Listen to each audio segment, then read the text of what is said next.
Hey guys, this is Brian Mouse with turpmechanic.com. Today I want to talk to you about Kentucky Bluegrass and its spreadability.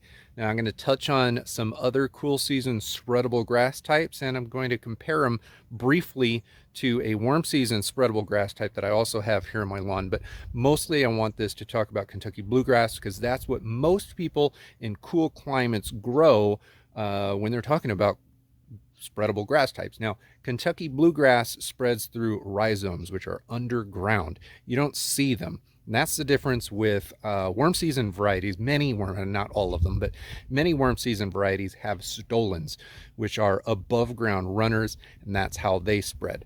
I'm going to show you some runners from buffalo grass stolons, but let's take a look at the Kentucky Bluegrass first.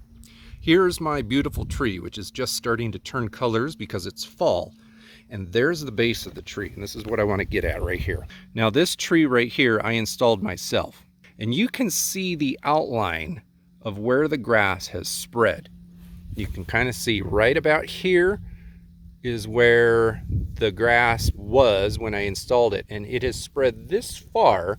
We've got a little bit coming in here at the base of the tree all the way around. So this circle, now I'm going to show you, I made an entire video about the installation of this tree because I did it pretty uniquely. I actually dug a square hole for this so that I could define the corners where the roots are going to be growing. I'll link to that video down in the description below, but I'm going to give you some overlays to that because I installed that tree in roughly February of 2021. So we had the entire 2021 season, and we're almost to the end of the 2022 season right now. And as you can see, the Kentucky Bluegrass has spread because that's the only thing that can spread here. Perennial rye will not spread, and I don't have any other spreadable grass types right here. So everything you see here is the effect of 2 growing seasons for Kentucky Bluegrass in a very well-maintained lawn that gets plenty of fertilizer, biostimulants, and enough water to not go dormant during the summer. So if you are thinking about putting a Kentucky Bluegrass in, or if you have Kentucky Bluegrass and you have some sort of blemish in your lawn, maybe it's a dog pee spot, maybe you had a burn spot from a fire pit, maybe you dug a hole, whatever it is, if you wanted to self-repair and that spot has more than a 1-foot diameter, you should not expect it to close up in less than a year. Like, it's probably going to take a full year to get close. And in this case, it's a 2-foot diameter, and it's taken 2 full years, and it's still got a little bit ways to go. Most likely, this time next year, it's going to look almost uniform with the rest of my lawn. But that's just Kentucky Bluegrass, and that's the fastest spreading cold season grass of them all. Now, you could probably go out of your way to find Kentucky Bluegrass varieties, and I don't go into varieties on this channel, at least not to date. But you could go out of your way to find a Kentucky Bluegrass variety that has a greater spreadability, rhizomatic potential to it than other varieties. And if you're not like hoping for your bluegrass to spread under the base of a tree, because of course there's tree root systems there. Those tree root systems are going to be using some of the water and the nutrients that go down when I fertilize. And in this case, I mean, it's not really shading the area a lot. As the tree gets bigger and bigger and bigger, it's going to start shading the area, which is going to be detrimental also to Kentucky Bluegrass. The other cool season grass types that do spread would be your rhizotomous tall fescue, which is going to spread very, very slow, much slower than Kentucky Bluegrass. And you've got your creeping red fescue, which is a fine fescue, also going to creep. It's just going to barely spread through its underground rhizome. If, for instance, you're growing Kentucky Bluegrass in a particularly shady spot, let's say, for instance, under that tree over there, we do get a lot of shade over there because of the tree. If there was a hole in the lawn over there, it would fill in because that does get dappled sun, and various times of the day it's getting full sun, but it's going to probably grow into, it's probably going to laterally spread slower there than it is right in the middle of the lawn where it's never shaded. Dense shade areas, it's probably not hardly going to spread at all. Case in point, take a look at the other side of my house. All right, here we are in the sun, moving into the shade, and I'm going to keep going to the area of this lawn that is pretty much shaded 100% of the time. Here we are. This area right here, because of the tree and because of the house behind me, always is in the shade, and it's competing with this kind of tree shrub thing. So we've got root systems it's in competition with, and it's got full shade, which it's in competition with. And the end result is this area, the Kentucky Bluegrass, basically is slowly fading away. It is not spreading into those spots at all, regardless of the watering and the fertilizing that I do. In an area like this, an overseed of a fine fescue, like a creeping red fescue, would give me some grass ground cover on these dirt areas. And although it would still be competing with the root systems, it at least would not be dying off because of the shade. Now, coming back around to the other side of the house, I'm going to show you the hill yard that I have here with some buffalo grass growing on it, which is a warm season grass type, and it does have stolons. That's just something that cool season grass types they just don't have.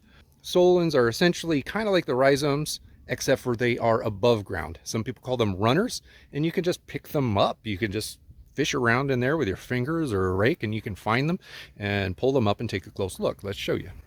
As I zoom out, you can clearly see the line where my cool season grass here is thriving in the fall, and then my warm season grass, the buffalo, is fading out because it likes warmer temperatures. But it's not dormant yet, so it's really easy to fish around in here and find. Look at this right here. This one is kind of connected. That's a runner. You could just kind of pull them up. And you see this? I mean, this just keeps on going that way. I don't know how far it goes, but here's another one. And they're everywhere. I mean, I could probably pull up a ton of them just right here if I really wanted to. And this grass is actually very young. It's like 3 months old from when it first germinated. This just goes to show you how fast it can spread. This entire area right here was completely bare dirt like 2 months ago. And at this point, through stoloniferous growth, this entire dirt patch is, I would call that about 50% covered in 2 months' time. Given an entire growing season, I would expect a stoloniferous grass type like buffalo, or any spreadable warm season grass like your Bermudas and your zoysias and your centipedes and your St. Augustines and whatever else you can think of. All of those grass types are going to spread significantly faster than any of the cool season grasses. Kentucky Bluegrass is the most vigorous cold season grass in terms of its spreadability, but it is significantly muted compared to the warm season varieties. Honestly, the whole point of this video really was to set your expectations for what Kentucky Bluegrass can actually do in a good spreadable environment. And the base of this tree is the best illustration of that, in my opinion. 2 full growing seasons without putting any grass seed down, fertilizing and watering, and Kentucky Bluegrass has still not 100% filled in a 2-foot diameter circle. It's close, but it's not there. Typically, blemishes in your lawn are going to be because you're digging out weeds, you get like a dog pee spot on the lawn, or you might have some other small blemish from, like, I don't know, kids playing or animals digging, whatever it might be. Small blemishes will usually fix themselves within a season if they're in the right environment, if they have sun, if they have water, if they're being fertilized. But I'll leave you with one parting thought. No matter what's going on in your lawn, and no matter how small the spot may be, if you've got significant salt damage in your lawn, that KBG is not spreading at all. Let me show you one last thing before we cut the video. Moving back over here to this side of the house, I'm going to show you an experiment that I did 10 months ago. In the month of December, I purposefully put a mound of ice melt, salt-based ice melt. I purposefully put it here to compare the difference between putting a ton of ice melt or salt in one spot of the lawn, and then right next to it, I put a whole bunch of synthetic fertilizer. Both spots completely died, but the spot that was salted, almost nothing has come back. So all of the Kentucky Bluegrass in here still doesn't even want to spread into this area.